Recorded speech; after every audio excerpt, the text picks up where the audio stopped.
Hello everyone, this is your Kriti ma'am और आप देख रहे हो एक ब्यूटीफुल सा चैनल डॉक्टर।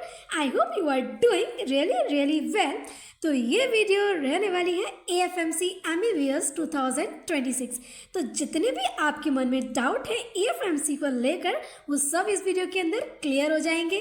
ओके, तो बस कंडीशन यही है कि वीडियो को लास्ट तक देखना और अगर वीडियो पसंद आए तो लाइक कमेंट शेयर करना बिल्कुल नहीं भूलना। और हाँ, चलो आपको सब्सक्राइब कर लो यार। सब्सक्राइब करने में क्या ही जाता है, बहुत ज़्यादा आपके लिए हेल्पफुल रहने वाला है ये चैनल। ठीक है, तो बिना टाइम वेस्ट करे स्टार्ट करते हैं वीडियो को। तो अगर किसी को AFMC लेना है, आर्म फोर्स मेडिकल कॉलेज के अंदर MBBS करनी है, तो वो वीडियो उनके लिए बहुत ज़्यादा हेल्पफुल रहने वाली है। ठीक है, तो बिना टाइम वेस्ट करे स्टार्ट करते हैं वीडियो को। AFMC MBBS 2026। तो AFMC MBBS 2026 की बात कर रहे हैं, तो इसके लिए बात कर लेते हैं सीट मैट्रिक्स, कितनी सीट होती हैं। ठीक है, तो अगर आप नीट का एग्ज़ाम देते हो और आप नीट के एग्ज़ाम के through arm force medical college में जाना चाहते हो, तो उसके लिए मेल के लिए 115 सीट्स होती हैं एंड फीमेल के लिए 30 सीट्स होती हैं। मतलब फीमेल की सीट्स कम है, इसलिए फीमेल्स को ज़्यादा मेहनत करनी पड़ेगी आर्म फोर्स मेडिकल कॉलेज के अंदर जाने के लिए। ठीक है, तो टोटल हमारी 150 सीट्स होती हैं AFMC के अंदर। ठीक है, जिसमें कि जो 5 सीट्स होती है ना बच्चों, वो होती हैं sponsored by ministry of home affairs. ठीक है, तो याद रखना, मेल के लिए 115 सीट्स होती हैं एंड फीमेल्स के लिए 30 सीट्स होती हैं। मतलब टोटल 150 सीट्स होती हैं, जिसमें से कि 5 सीट्स स्पॉन्सर्ड होती हैं by ministry of home affairs. ठीक है, अब बात करते हैं सिलेक्शन क्राइटेरिया क्या रहता है। मैम, सिलेक्शन क्राइटेरिया के बारे में तो बता दीजिए। देखिए, अगर आप AFMC से MBBS करना चाहते हो तो आपके लिए ये कंडीशन है जो कि रहनी चाहिए, तभी आप AFMC से MBBS कर पाओगे। क्या सिलेक्शन क्राइटेरिया है, चलो बात करते हैं। First of all is unmarried. आप अनमैरिड होने चाहिए। अगर आप MBBS करना चाहते हैं MBBS से, तो यूजुअली आप अनमैरिड होने चाहिए। और जैसे कि आप लोगों को पता है, MBBS की जो ड्यूरेशन होती है वो पूरी 5.5 ईयर्स तक होती है, तो आप इस के बीच में भी मैरिज नहीं कर सकते हो। ये AFMC की कंडीशन होती है। ठीक है, तो first of all unmarried he AFMC से MBBS कर सकती हैं। इसके अलावा जो आपका पूरा MBBS का कोर्स के ड्यूरिंग आप मैरिज नहीं कर सकते हो। नेशनलिटी आपकी इंडियन होनी चाहिए। एज, मिनिमम एज आपकी 17 ईयर्स होनी चाहिए। तो अगर आप 17 ईयर्स की हो चुके हो तो आप AFMC से MBBS डेफिनेटली कर सकते हो।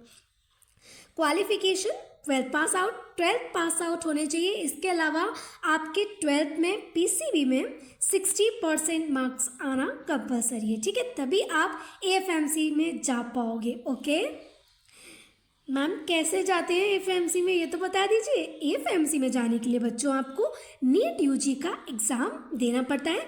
हर साल नीट UG का एग्ज़ाम कंडक्ट होता है। ठीक है, तो नीट UG के एग्ज़ाम के लिए हाईएस्ट कट ऑफ आपको लानी पड़ेगी। जो भी कट ऑफ जाती है इसके बेसिस पर आपका AFMC के अंदर एडमिशन हो जाएगा। ठीक है, इसके अलावा अगर आप आर्म फोर्स मेडिकल कॉलेज से MBBS करना चाहते हो तो आपको मेडिकल फिटनेस का एग्ज़ाम भी क्लियर करना पड़ता है। इसके अलावा अगर आप और किसी कॉलेज से MBBS करते हो, लाइक एम्स दिल्ली या फिर MMC VMMC, मतलब अदर गवर्नमेंट कॉलेज से अगर आप करते हो MBBS, तो उसमें इतना मेडिकल फिटनेस के बारे में नहीं होता। हाँ, थोड़ा बहुत चेकअप वगैरह होता है, बट इतना टेस्ट नहीं होता। लेकिन अगर आप AFMC से MBBS करना चाहते हो प्यारे प्यारे बच्चों, तो आपको मेडिकल फिटनेस का एग्ज़ाम पास आउट करना होता है। क्योंकि आप लोगों को पता है कि जो आर्मी वाले हैं वो मोस्टली फिटनेस के ऊपर बहुत ज़्यादा ध्यान देते हैं। ठीक है, तो अगर आपके अंदर ये सब है तभी आप AFMC से MBBS कर पाओगे, अदरवाइज़ आप नहीं कर पाओगे। तो वो कौन कौन से मेडिकल फिटनेस है जिसमें आप पास आउट करके AFMC ले सकते हो, तो वो मैं बता रही हूँ। Aspirants must not have any disorder और डिसेबिलिटी। आपको कोई भी प्रोलॉन्ग्ड डिजीज़ नहीं होनी चाहिए, कोई भी आपके अंदर डिसऑर्डर नहीं होना चाहिए, कोई भी डिसेबिलिटी नहीं होनी चाहिए। ठीक है, इसके अलावा बॉयज़ की बात कर लेते हैं। तो बॉयज़ की हाइट 157.5 सेंटीमीटर होनी ही चाहिए एंड वेट 47। ठीक है। इसके अलावा बच्चों जो गोरखास, नेपालीज, असमीज, गढ़वाली जो बच्चे होते हैं उनकी हाइट यूजुअली क्या हो जाती है, छोटी रहती है, तो उनको हाइट रिलैक्सेशन दिया जाता है जिसमें आपका 152.5 सेंटीमीटर भी हाइट होगी तो आप सिलेक्टेड आउट होंगे AFMC के अंदर। ठीक है। अब बात कर लेते हैं गर्ल्स की कितनी हाइट होनी चाहिए। तो अगर गर्ल्स की हाइट 144 सेंटीमीटर है और वेट 36 तो मिनिमम होना ही चाहिए। अगर आप इस मेडिकल फिटनेस के अराउंड आ रहे हो तो आप डेफिनेटली आपको AFMC अलॉट हो सकता है। ठीक है। अब बात करते हैं अलाउंसेस की। क्या अलाउंसेस रहते हैं, तो देखिए जब भी आप MBBS में एडमिशन लेते हो AFMC के अंदर तो ये जो पूरा कोर्स होता है इसके लिए आपको 1 लाख रुपीज़ पे करने होते हैं। ठीक है, फुल MBBS की बात कर रही हूँ। इसके अलावा आपको 1 लाख रुपीज़ पे करने होंगे, बट इसके आधे से ज़्यादा अमाउंट आपको डिफरेंट अमाउंट में आपको वापस मिल जाता है। वो कौन कौन से डिफरेंट होते हैं कैटेगरीज जिसमें हमें रिफंड मिलता है, तो वो मैं बता देती हूँ। तो 5.5 ईयर्स में आपको 1 लाख रुपीज़ या फिर 90,000 के अप्रॉक्स आपको सबमिट करना होता है, जिसमें से कि आधा आपका वापस ही आ जाता है। देख लेते हैं कितना कैसे आता है। तो first of all books and equipment grant 4,000 per year वापस आ जाएगा। Cash grant for messing 12 rupees per day, अब तो शायद ही बढ़ गया है ना।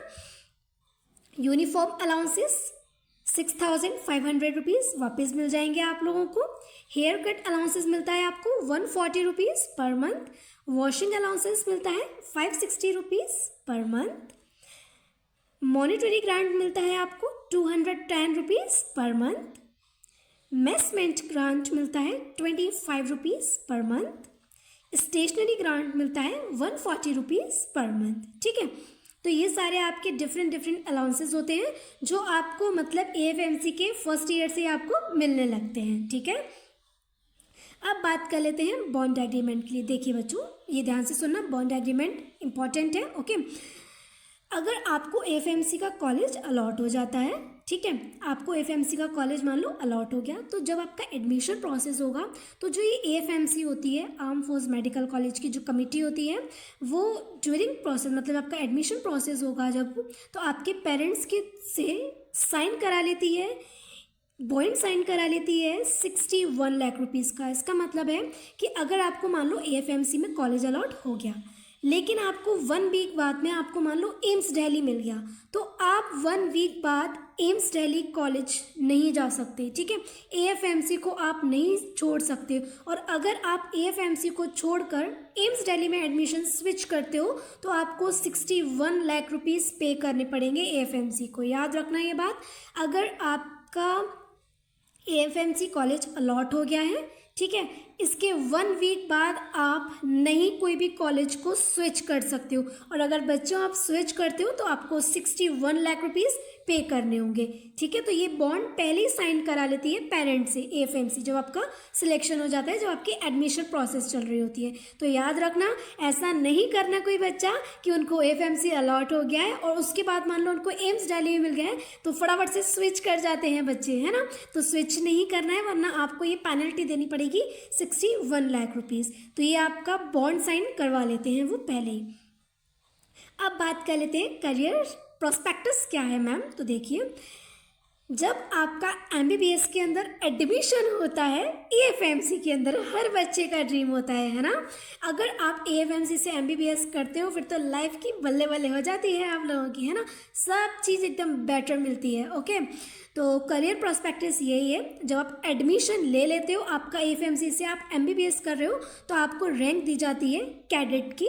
ठीक है, कैडेट के बाद जब आपका इंटर्नशिप होता है, आप लोगों को पता है कि 4-4.5 साल आप लोग आपकी MBBS चलती है, इसके अलावा आपको 1 ईयर तक इंटर्नशिप देनी होती है।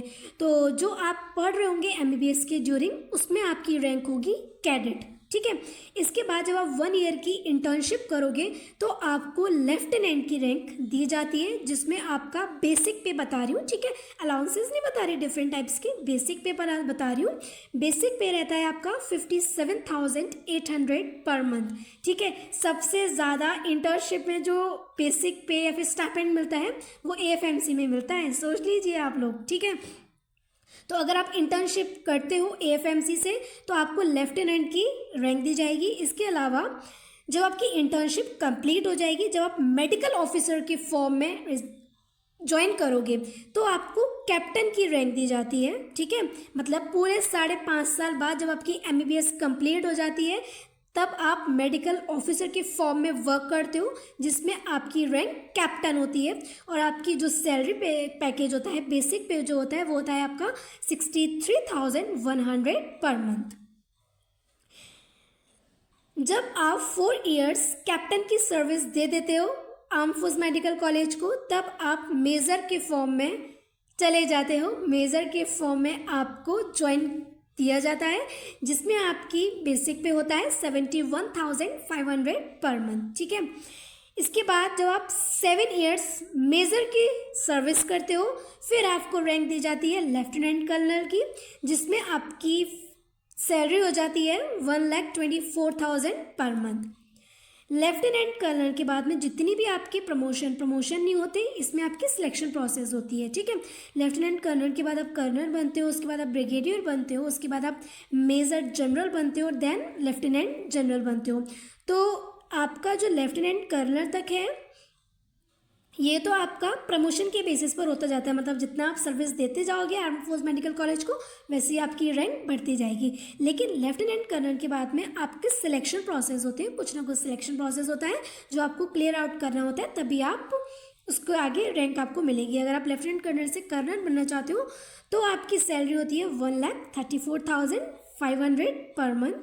ब्रिगेडियर की सैलरी होती है 1,43,800 पर मंथ। मेजर जनरल की सैलरी होती है 1,48,500 पर मंथ। तो ये सारे आपके कैरियर प्रोस्पेक्टिव्स रहते हैं अगर आप आर्म फोर्स मेडिकल कॉलेज से करना चाहते हो। तो ये सारी वीडियो देखो, मैं डाल रही हूँ, इसमें पिक आप देख सकते हो कि ये आपकी ड्रेस रहती है, इस तरीके से आपका मैस रहता है, इस तरीके से आपका। और हाँ, जब आप MBBS में एडमिशन लेते हो ना बच्चों, तो फर्स्ट ईयर में आपको बाईसाइकिल भी प्रोवाइड कराता है। आपको इसके कोई भी पे नहीं करना होता, वो खुद आपको बाईसाइकिल पे कराता है। तो आप बाईसाइकिल भी इंजॉय कर सकते हो। ठीक है, तो बाईसाइकिल पे कराता है, स्विम कर सकते हो। ओके, तो डिफरेंट फैसिलिटी मिलती है आप लोगों को आर्म फोर्स मेडिकल कॉलेज में। ठीक है, तो अगर वीडियो पसंद आए तो वीडियो को लाइक कर देना, कमेंट कर देना एंड शेयर कर देना। और हाँ, अगर आपको और किसी कॉलेज के रिगार्डिंग भी अगर वीडियो चाहिए like MMC, VMMC, AIIMS Delhi, AIIMS Rishikesh, AIIMS Bhubaneswar, किसी की भी रिगार्डिंग अगर आपको वीडियो चाहिए तो आप मुझे कमेंट सेक्शन के अंदर ज़रूर बता देना, मैं डेफिनेटली उस पर वीडियो ज़रूर बनाऊंगी। ओके, तो आप मुझे कमेंट सेक्शन के अंदर बताओ कौन कौन से बच्चे AFMC जाने चाहते हैं और कौन कौन से बच्चों का ड्रीम कॉलेज क्या है। ठीक है, तो जय हिंद, जय भारत।